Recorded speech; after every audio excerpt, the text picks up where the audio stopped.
Finalmente, la característica de la paciencia, un término bastante parecido a la palabra aymara jupa.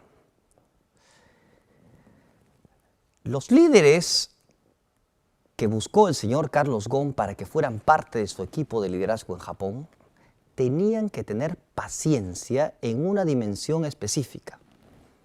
No paciencia para obtener resultados.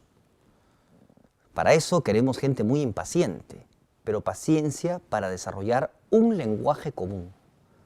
Utilizar las mismas palabras y los mismos significados para un cierto número de términos que van a ser claves para el esfuerzo de transformación organizacional que requiere todo diseño estratégico, la implementación de todo diseño estratégico realmente ganador. En esta segunda fase del curso, que se focaliza sobre todo en los aspectos de implementación de un gran diseño estratégico organizacional, la primera parte se refirió a la imaginación y a la concepción de estos diseños, es fundamental recalcar en esta dote de paciencia.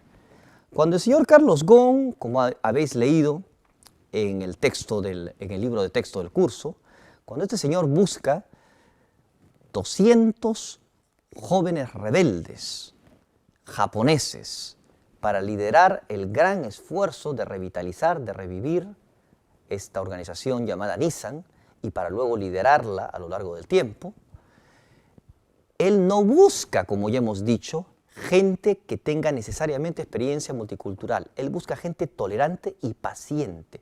Paciente para manejar las pequeñas frustraciones. Paciente para desarrollar un lenguaje común, que en el caso de Renault y Nissan era el inglés, una lengua extranjera tanto para los japoneses como para los franceses. Entonces, para desarrollar un lenguaje común que no es tu lenguaje materno, hay necesidad de actuar con mucha paciencia para manejar un grupo de liderazgo que no tiene gente de una sola nacionalidad, de una sola lengua, sino de muchas, y tiene mucha diversidad de todo tipo de aspectos, cultural, profesional, de género, geográfico, etc., es necesario tener mucha paciencia. Entonces, estas 5 capacidades, completitud, tolerancia, coherencia, generosidad y paciencia, Viracocha, Tinku, Pachayacha, Aini y Jupa, son aquellas que permitieron hace miles de años a la Mauta Viracocha crear ayllus muy prósperos en áreas de la tierra, como el altiplano, donde no debían haberse creado civilizaciones, 4.000 metros sobre el nivel del mar. Sin embargo, usando gran creatividad, los discípulos de la Mauta Viracocha, los antiguos peruanos, fueron capaces de crear una gran civilización a más de 4.000 metros de altura, algo que no se ha replicado en ninguna parte de la Tierra y en ninguna época del mundo. Es única en el mundo. Muchos miles de años después, usando los mismos conceptos, las mismas características, los líderes de las grandes organizaciones ganadoras son capaces de crear diseños estratégicos muy innovadores que les permite una performance en el tiempo muy sostenible, muy innovadora y muy efectiva. La formación del equipo de liderazgo no fue la última fase de la implementación del diseño estratégico que permitió a Renault y a Nissan enfrentar con éxito la bancarrota, la desaparición. Fue menester, como segundo paso, realizar un prototipo de lo que iba a ser la nueva organización. La realización de prototipos exitosos es una llave de la imaginación de importancia fundamental para cualquier diseño estratégico ganador. Tinku Nakui es el nombre de esta fase. Es el arte de crear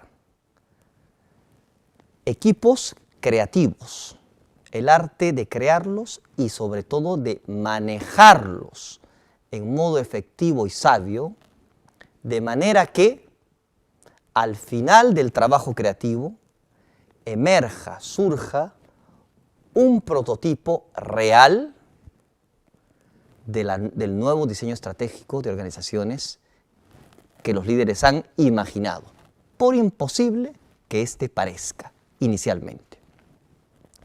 Para llevar a cabo con éxito un Tincunacuy, los líderes deben actuar en un modo muy particular, siguiendo criterios específicos.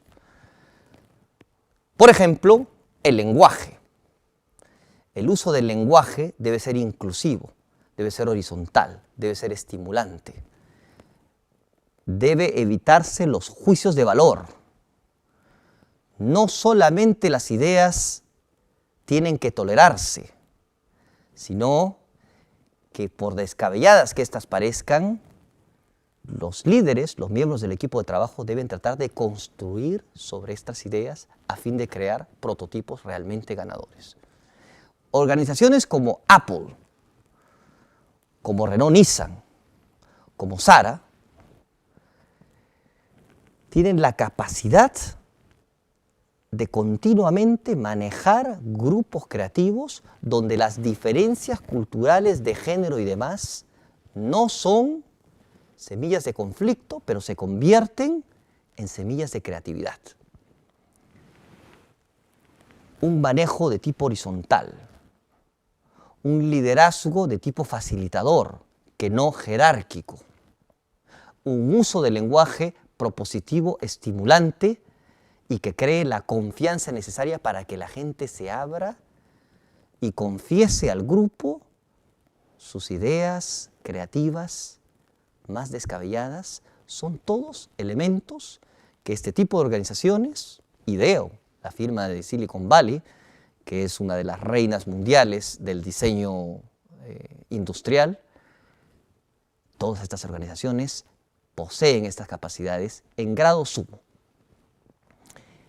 Una característica de los líderes Viracocha es, pues, la capacidad de manejar con completitud, con tolerancia, con coherencia, con generosidad, con paciencia, equipos de trabajo creativos, transformar la diversidad de un grupo en potencia creadora y sintetizar esa potencia creadora en un prototipo concreto, real, físico, tangible, del cual luego yo pueda partir para desarrollarlo a escala industrial y transformar, pues, esa idea, por loca que haya parecido al inicio, en un diseño estratégico de una organización real y ganadora en el tiempo. Los líderes Viracocha también tienen una característica muy específica, muy central, que se refiere al manejo de la motivación. Los líderes Viracocha buscan y logran, en la mayor parte de los casos, un equilibrio sutil pero real entre las motivaciones extrínsecas y las motivaciones intrínsecas de sus liderados. Esto es fundamental, ya que el liderazgo Viracocha es un liderazgo de tipo transformacional. Confronta a las personas con numerosos temores, porque propone cambios radicales. Toda transformación implica un cambio radical y muchas personas tienen resistencias y temores naturales a ese tipo de cambios.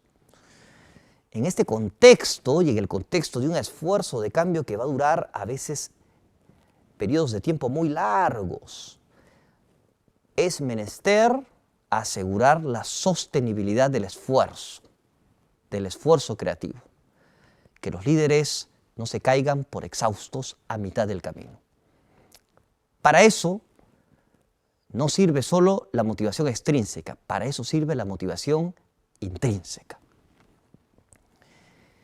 En modo coloquial y quizás un poco prosaico, podemos definir la motivación extrínseca como aquello que yo hago porque me pagan o porque me compensan.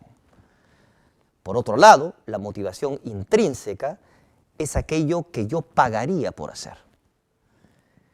Es aquello con lo cual yo tengo un compromiso intrínseco porque me encanta la actividad, me encanta eso que voy a hacer. Me hace brillar los ojos con pasión y emoción genuinos.